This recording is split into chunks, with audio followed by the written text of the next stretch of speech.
Halo kawan pajak, gimana kalian berada? Khususnya di wilayah Kabupaten Bintan ya. Wajib pajak KPP Pertama Bintan. Kali ini kita dari KPP Pertama Bintan mengadakan podcast. Kali ini podcast kita bertemakan tentang instansi pemerintah. Adapun channel podcast kita beri tajuk Otex, obrolan tentang pajak. Kita juga menyapa teman-teman secara live melalui Instagram kita di @pajakbintan.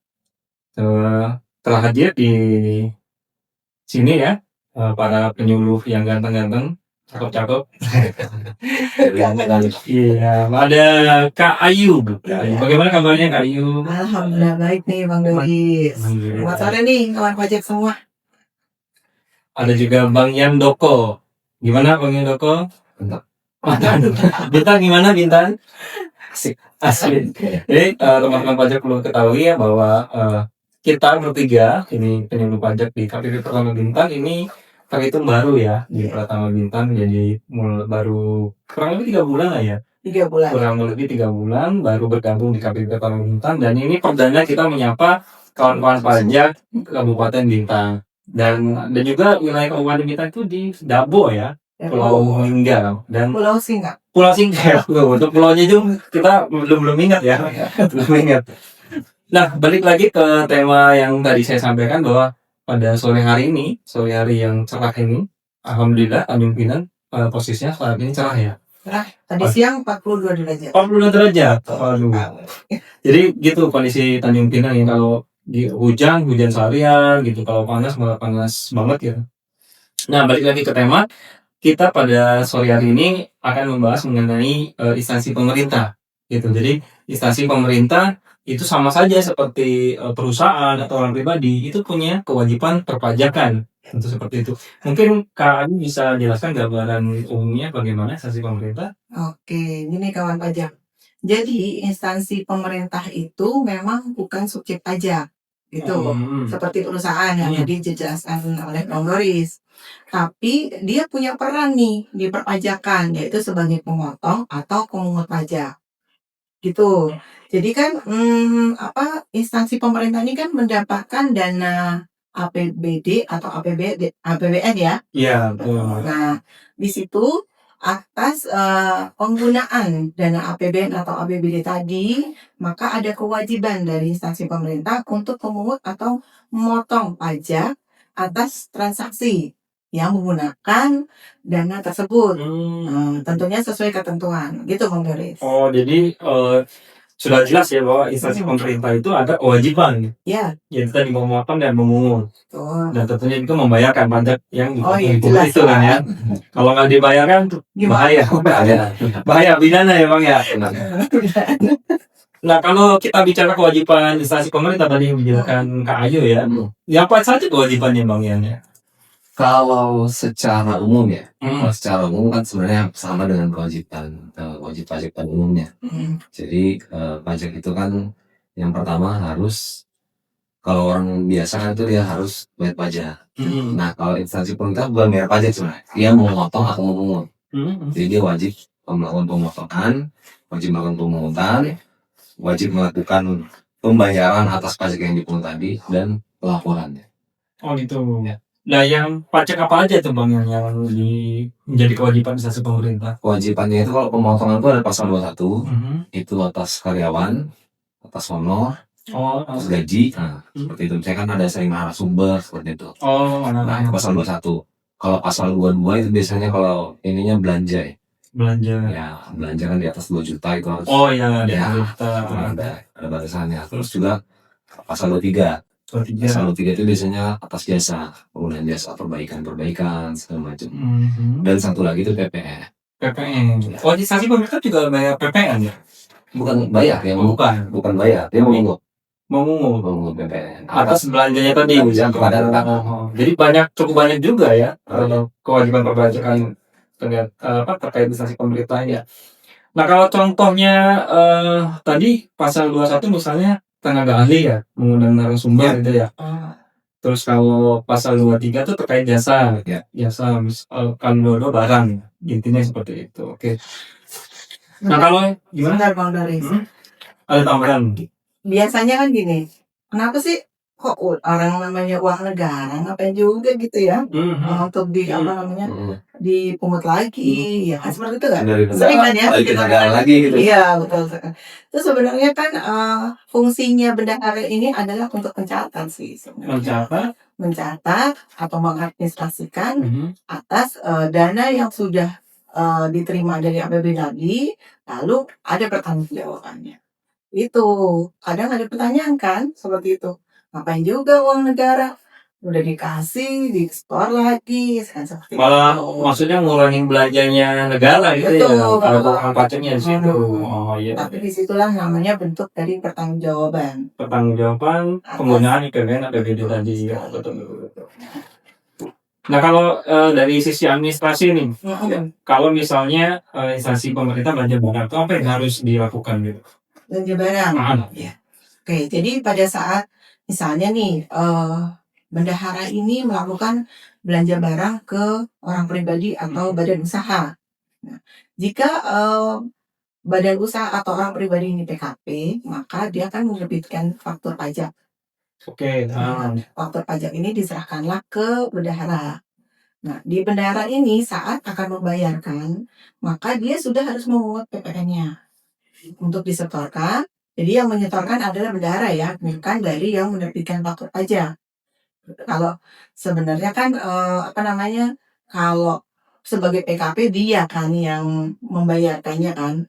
Iya, betul. Nah, kalau dengan instansi pemerintah, ini maka instansi pemerintah nih yang wajib memungut PPN-nya jika PKP.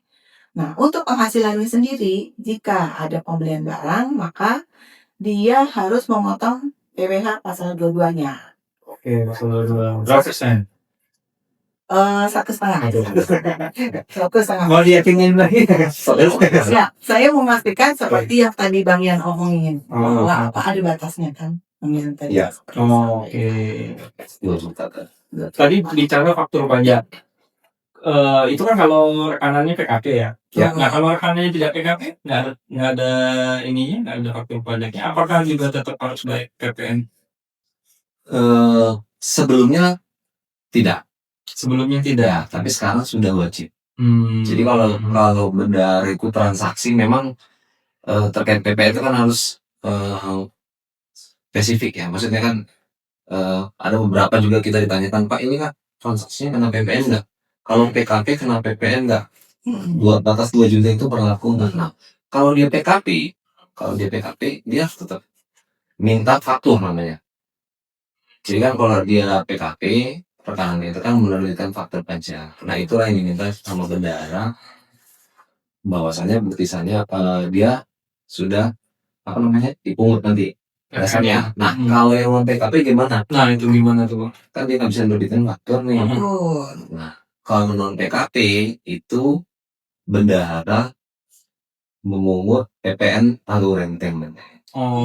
Jadi dia tidak dapat faktur, tapi nanti rekannya tetap dipungut PPN-nya, disetorkan, bedanya dia kode setornya yang beda. Itu pakai kode setor 411211108. Ya. Jadi bedanya apa juga kalau misalnya dia tadi PKP, bendahara itu kan sudah memungut pajaknya, berarti kan ada yang harus disetor juga. Nah setornya kan berarti kan bukan pakai 108. Setornya nanti pakai kode 100 masa. Makanya kalau untuk menyetorkan kode 100 dia harus melakukan pelaporan. Kalau 108 tadi tidak perlu. Ketika dia melakukan pembayaran itu dianggap sebagai pelaporan keselamatan. Jadi setiap transaksi tadi harus buat bukti potong ya, sampai bukti potong. Kalau PPN buat bukti potong enggak? Wajibannya ada di rekanannya tadi. Bukti potong itu hanya di PPh.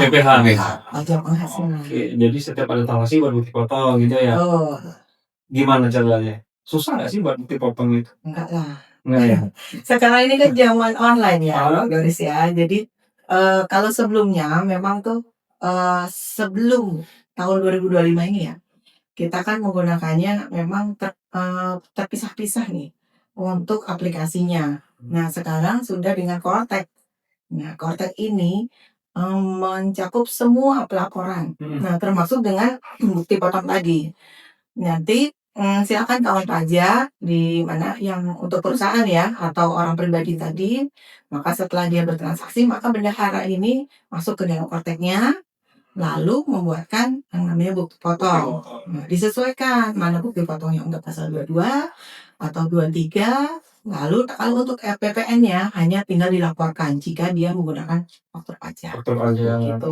Oke. Nanti secara otomatis bukti potong yang telah dibuat oleh bendahara, kalau memang WP lawannya ya sudah menggunakan kortek, maka harusnya sudah impersonate tidak dong. Oke, sudah nyambung lah ya, link lah ya. Bukti potongnya. Jadi kalau bisa saya simpulkan prosesnya itu yang pertama potong dulu ya, potong pajaknya, setor, terus lapor. Betul. Gitu. Dan itu dilakukan dalam satu aplikasi namanya Cortex. Gitu ya kawan pajak ya. Jadi yang belum tahu Cortex nanti bisa scroll media kita yang mungkin ada di penjelasan mengenai Cortex gitu. Nah juga kawan pajak yang belum ada Cortex silahkan aktifasi ya Cortexnya. Aktifasi Cortex, terus daftar kode otorisasi. Mungkin nanti ada pembahasan lain dari kita ya mengenai aktivasi dan aktivasi kode otorisasi gitu. Nah selama melakukan sosialisasi, penyuluhan, mungkin kan ada kendala ya, dari kakak abang di lapangan. Mungkin bisa diceritakan kendala di lapangan seperti apa? Betul sekali nih. Jadi memang kita masih banyak ya bendahara-bendahara yang belum paham ya pastinya. Belum paham terkait dengan bahwa bendahara ini wajib membuat bukti potong gitu kan. Supaya apa? Supaya pengenaan pajaknya tidak double. Jadi saat perusahaan itu memang tidak mempunyai yang namanya suket atau SKB, maka bendahara wajib membuatkan bukti potong. Atau memang kalau misalnya memang dia punya suket atau bukti potong, tetap dibuatkan ya Bang ya. Tapi nanti ada keterangannya. Itu kan ya Bang ya. Ada pilihan fasilitas ya, fasilitasnya. Mungkin untuk penyetorannya Bang. Kalau penyetoran, nah tadi kan ditanya kan apa namanya kendala ya, tantangan misalnya. Jadi kalau kita kan kita baru juga di sini, jadi kita udah coba kita petakan lah. Nah ternyata memang di Bintan ini tantangannya ada banyak lah, banyak ya. Jadi kondisinya mungkin juga terjadi buat di daerah lain. Bahwasanya bendahara itu kan selama ini kan memang kan kontak baru nih, baru tahun ini, dan kita tahu ada sedikit problem lah di awal harapannya ya launching kontak ya. Nah, jadi banyak bendahara itu ketika dia ada transaksi misalnya. Nah, kalau yang dulunya kan bisa tuh misalnya dia potong nih pasal 23, setor langsung ke pasal 23 bisa ya kan, kolesterolnya ada. Nah sekarang kan nggak bisa nih, bendahara motong nih misalnya pasal 23, tapi sewaktu dia mau buat kode bil nggak ada nih kode setor pasal 23. Itu memang ada kalian baru di kortek. Nah tujuannya apa? Memang tujuannya kan baik agar nanti pelaporannya itu sudah langsung dengan jenis pajaknya gitu. Jadi nggak bisa langsung kita setor tapi nggak ada pelaporan. Nah ini harus pelaporan harus sejalan dengan penyetoran.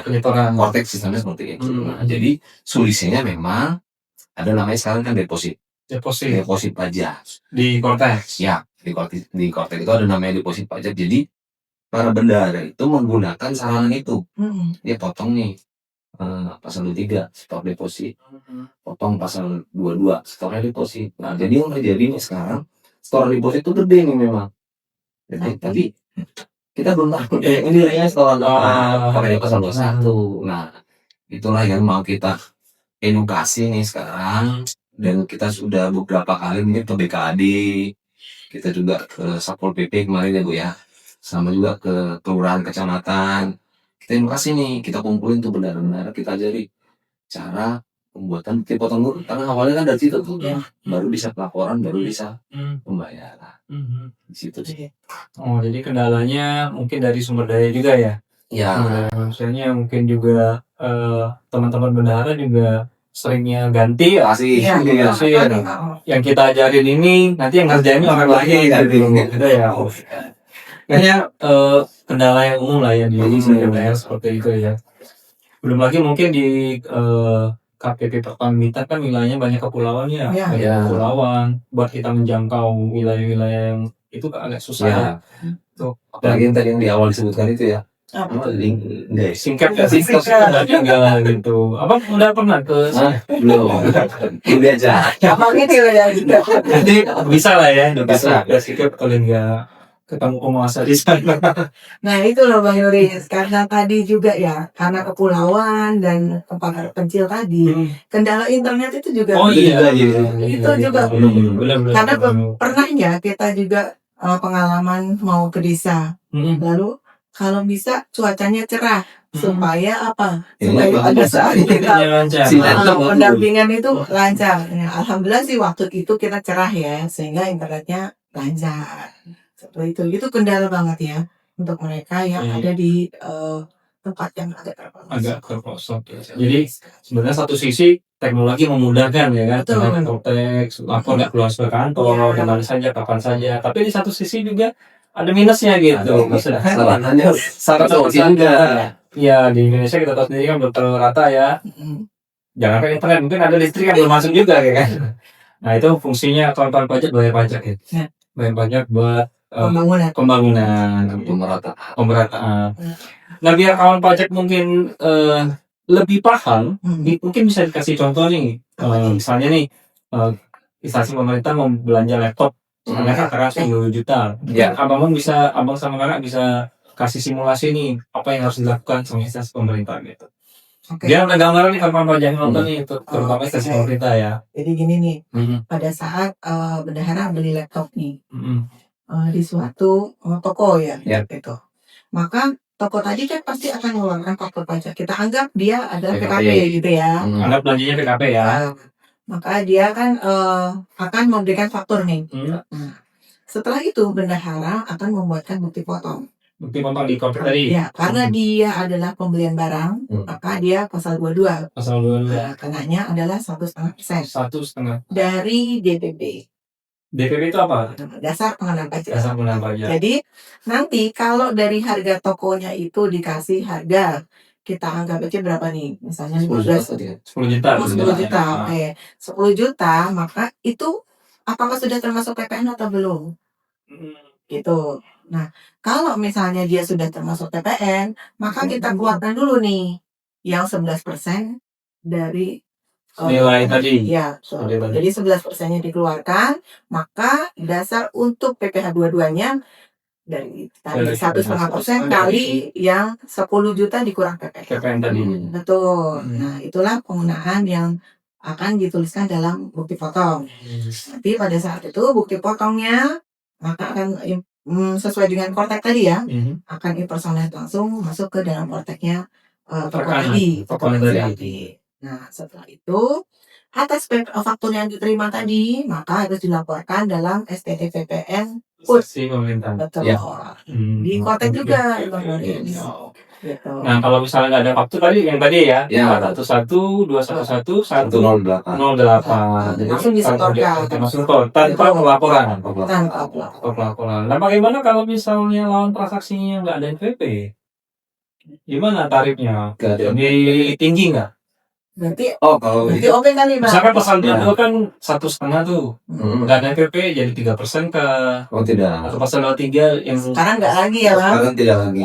Nggak lagi. Karena semenjak itu pemadanannya, NIK menjadi NPWP itu ya seluruh warga negara Indonesia itu sudah dipastikan yang nggak memiliki NPWP. Karena dasar NIK. Ya kalau warga negara pasti punya NIK, ya, hanya KTP kan. Iya. Karena banyak kawan pajak yang masih belum tahu tuh, masih kokom lebih tinggi dia. Kayak misal pasal 21 dipotong jadi 6%. Di lapangan masih terdapat. Jadi gitu ya kawan pajak, bahwa tarif sama. Tidak ada faktor lebih tinggi kenaikan kalau dia tidak ada NPWP seperti itu. Diminimalkan saja NIK-nya. NIK aja. Nah ya itu, kalau misalnya mau buat bukti potong apa yang harus disiapin? NIK. Iya. Kalau orang pribadi, kalau dia perusahaan, ya otomatis NPWP yang diambil 0 di depannya. Tambah 0 depannya, jadi 16 digit. Ya. 16 digit seperti itu. Itu masih suka balik ya. Ya. Instansi pemerintah ya. Gitu. Nah, ada solusi mungkin best practice-nya bagaimana menyampaikan edukasi kepada instansi pemerintah gitu biar patuh, biar taat. Ya maksudnya gini ya, sebelum Cortec launching kan kita pakai e-booklet ya. Nah dari zaman e-booklet juga kayaknya masih belum patuh ya. Nah itu mungkin ada best practice-nya dari kakak dan abang, mungkin ada kiat-kiat khusus bagaimana cara biar nih instansi pemerintah taat patuh. Betul. Baik, mungkin sedikit ya. Jadi kalau misalnya sebelumnya kan tadi udah kita jelasin juga. Maksudnya sebelum ini tuh mereka bisa store langsung di jenis pajak. Nah kalau sekarang kan karena deposit tadi, jadi ada tantangan di situ. Dan mau tidak mau itu harus diberesin gitu. Mau nggak mau harus diberesin. Kalau dulu kan mungkin karena sudah di store ke jenis pajak. Sudah selesai gitu. Ada beberapa ya sudah ini udah di store. Gitu. Baru lapor. Nah kalau sekarang kan yang penting sudah di store tapi masih store deposit ya belum clear nih. Nggak bisa mau nggak mau makanya ya kita percaya memang tadi kan udah kita jelasin banyak memang kalau secara ini di awal tuh banyak banget tapi harusnya enggak sih kalau udah nanti udah terbiasa nanti misalnya ini ada transaksi nih ini pasal 21 ada transaksi ini pasal 23 harusnya bisa jadi ya mudah-mudahan kita harapkan sih seluruh instansi ya misalnya bendara-bendara misalnya kan biasanya kan ke situ yang menanggung jawabnya mau belajar itu ya mau belajar kita juga terbuka misalnya kalau datang ke kantor kita edukasi kalau memang butuh agak kesulitan kita mungkin bisa ke lokasi mereka juga nggak apa-apa kalau misalnya ya di situ sih nggak apa-apa tapi kita diinfokan gitu kita kan ada nomor HB juga ya bisa diinfokan di sini dan mungkin juga ini karena yang tadi SDM sering berganti-ganti itu mungkin administrasinya dirapikan jadi kalau pun ada pengganti betul kalau memang butuh penjelasan dari Cortec tadi ya dicatat. Jadi pada saat ini udah sampai mana sih laporannya, langkahnya seperti apa, seperti itu sih.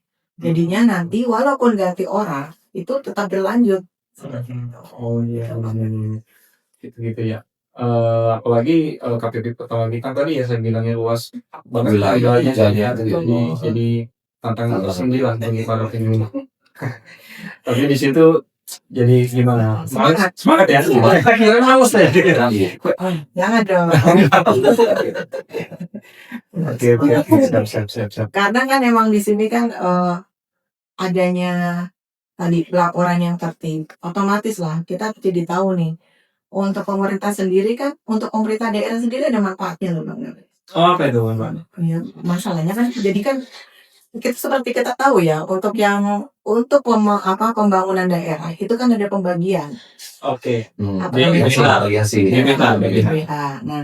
kalau misalnya tidak lapor kan kita jadi tidak tahu nih berapa sih pajak 21 yang dari daerah itu berapa gitu kan karena tadi deposit tadi itu masih gelondongan ya semua pajak masuk situ.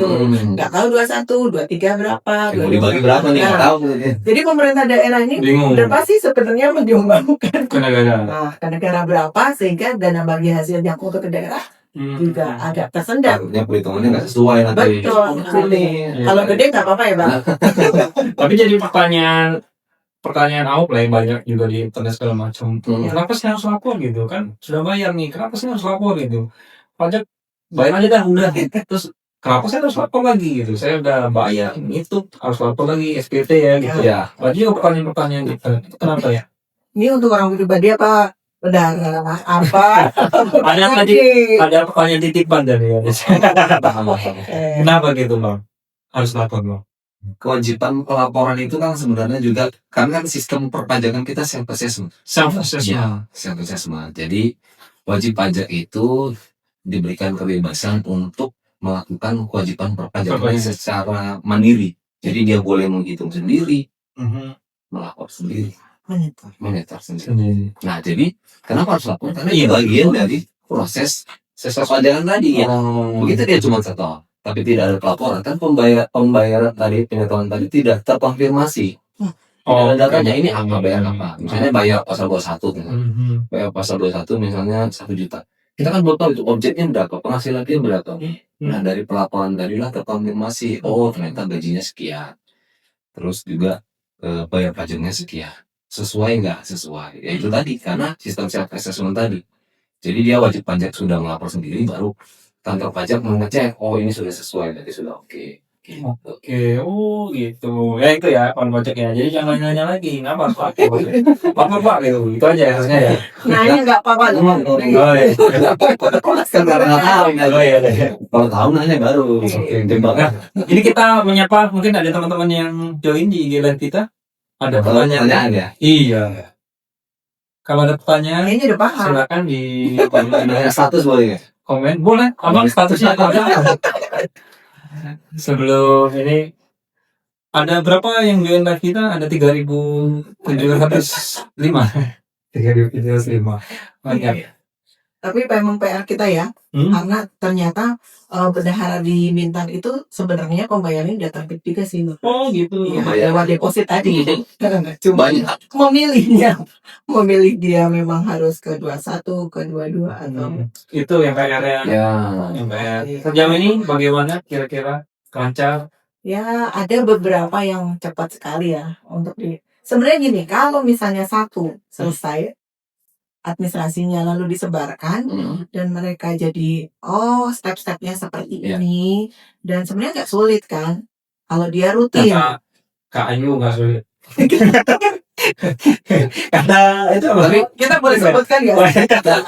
karena kan gini, misalnya ada juga kan benar tuh rajin tuh, Iya. ada rapi segala macam, Excelnya Itu ada. gampang banget ya bang. bisa. Tapi ini transaksinya mana berkasnya? Dicari lagi ya, itu baru sampai jadi memang administrasi itu penting juga kan. Jadi setiap benar tuh minimal dia untuk pembukuan, pencatatan dia harusnya rapi, dokumentasinya rapi, itu bisa.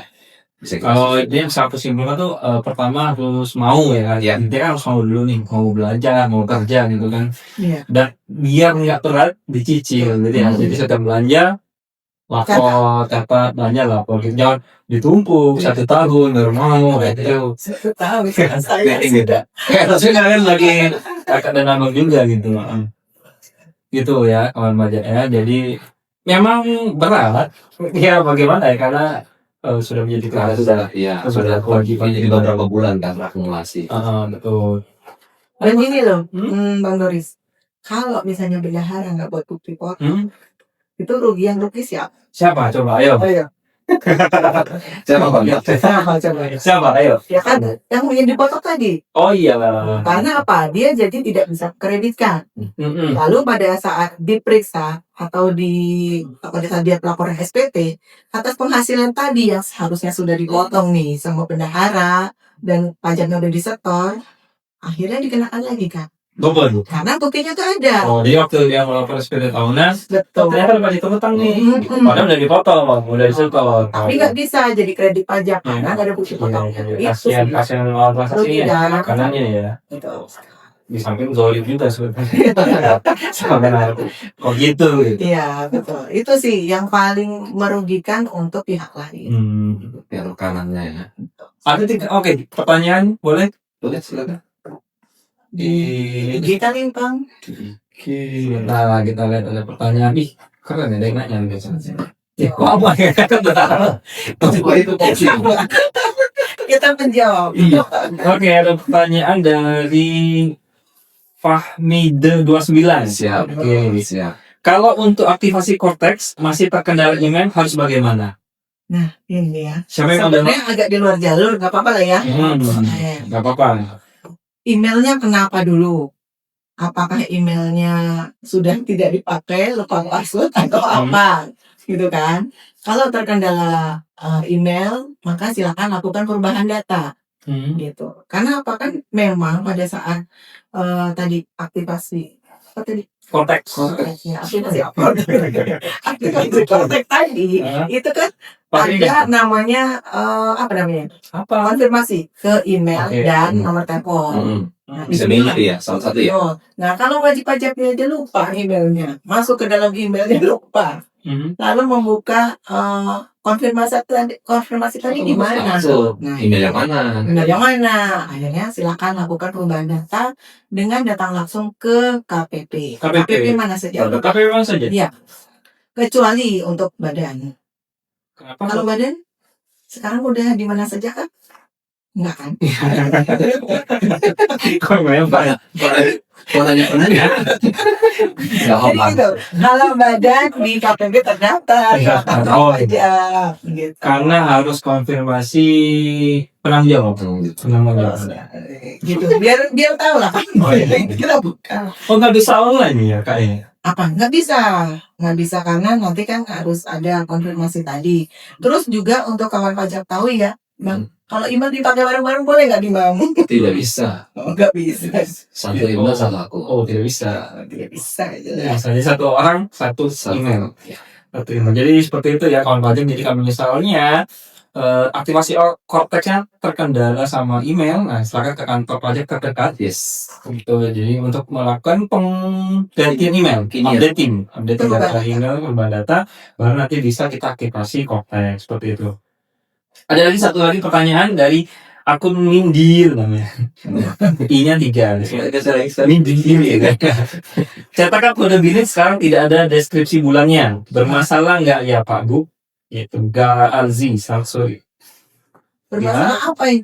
Jadi pertanyaan bermasalah ya.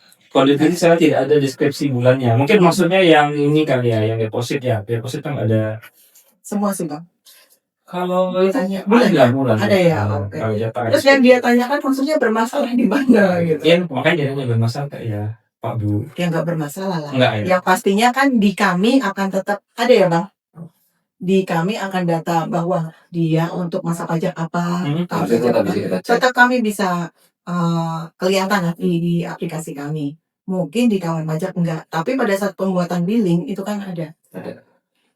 Jadi nggak masalah lah ya. Enggak mas. Karena ini juga cetakan dari sistem aplikasi. Terus ada lagi satu lagi. Ini sebenarnya bukan pertanyaan ya, lebih kayak kasih tahu gue yang tahu. Dari akun mana nih? Enggak ada namanya. Untuk wajib pajak yang sudah memiliki akun DJP online atau sudah pernah login DJP online dianggap sudah memiliki akun, sehingga wajib pajak hanya perlu melakukan reset password. Jadi kasih tahu benar sih ya. Jadi kawan pajak yang sudah punya akun DJP online, yang tadinya lapor SPT-nya secara online, nah bagaimana cara mendapatkan akun Cortex-nya? Dengan cara klik lupa kata sandi. Lupa kata sandi. Kalau lupa password, forget password ya. Lupa kata sandi. Nah nanti tinggal diikutin aja ya langkah-langkahnya. Nanti akan dikirimkan link ke email. Nah silakan ganti passwordnya di situ. Oke, sebentar banyak pertanyaan yang masuk ya, ada 170 pertanyaan, tapi kita waktu juga yang membatasi karena Bang Ian dan Kak Ayu banyak kesibukan ya. Habis ini mau ke tepi laut katanya, mau setan. Merenung. Nah sebelum saya tutup, ada pesan-kesan mungkin dari Kak Ayu dulu mengenai, mungkin ada kawan pajak instansi pemerintah yang nonton di live kita, ada pesan mungkin silakan. Pesan dari saya ya, mungkin untuk instansi pemerintah silahkan dilakukan pelaporan. Jika memang membutuhkan untuk pendampingan dari kami, untuk khususnya yang ada di wilayah KPP Pratama Bintan, silakan saja untuk datang ke KPP Pratama Bintan. Kami menyediakan layanan helpdesk atau juga bisa juga misalnya mereka berkelompok membuat surat dan meminta untuk pendampingan seperti itu. Dan jadi kalau udah tertib semuanya berjalan lancar, juga dana yang akan turun ke pemerintahan juga berjalan lancar. Dari dunia apa mungkin? Kalau saya sih paling menambahkan bahwasanya tadi ya, kalau kita sudah melakukan apa yang menjadi kewajiban, misalnya tadi kan terkait pemotongan, pembayaran sudah disetor harusnya nggak usah takut. Nggak ada yang perlu ditakutkan lah. Ya kan ada juga kan beberapa kasus tuh kan kalau kita tahu kan ditangkap segala macam. Pajaknya dipotong nanti disetornya. Itu problemnya di situ. Sudah tidak pidana ya, dalam pajak. Kalau misalnya sudah kita potong dan sudah kita stop, ya terkait pelaporannya seperti tadi Bu Ayu bilang, kita siap untuk membantu kaum pajak, para bendahara untuk bisa melakukan kewajiban pajak. Oke, baik, super sekali informasi dari Kak Yusuf dan Bang Hendra. Terima kasih banyak sudah menyempatkan sama sore hari ini menjadi narasumber kita ya. nanti gantian nih berarti. Jadi bisa saya simpulkan bahwa instansi pemerintah tidak kalah penting ya sama sektor swasta, jadi ada juga pajak yang harus menjadi kewajibannya ya. Itu jadi mulai dari PPh 21, 22, 23 dan PPN itu semua harus dipotong, disetor dan dilaporkan tentunya. Jadi tantangan memang selalu ada, tapi dengan kerjasama yang baik, ya sumber daya yang kita bina terus-menerus dan koordinasi mungkin dengan instansi terkait ya, instansi pemerintah, itu akan kita hadapi bersama lah ya tantangan-tantangan ini. Siap. Baik, kawan pajak, semoga obrolan pada sore hari ini membuka wawasan baru di launching perdana ya, Optex ya, di mana kita ngobrol santai tapi serius tentang pajak. Jadi sebelum saya tutup, saya ada pantun. Saya ada pantun. Saya Bukan di luar skrip nih tadi. saya udah nyiapin pantun loh. Siap lah. Iya. Cocok ya. Oke. Saya sudah kenalin belum saya mengenalin diri ya. Oke, ada pantun. Jalan santai ke Tanjung Pinang. Siap. Beli cendera mata buat kenang-kenang. Obrolan pajak kita menang. Sampai jumpa di episode yang akan datang. Saya Lurus Maroga, sampai jumpa kembali di episode Optex selanjutnya. Siap. Bye-bye. Sampai jumpa dengan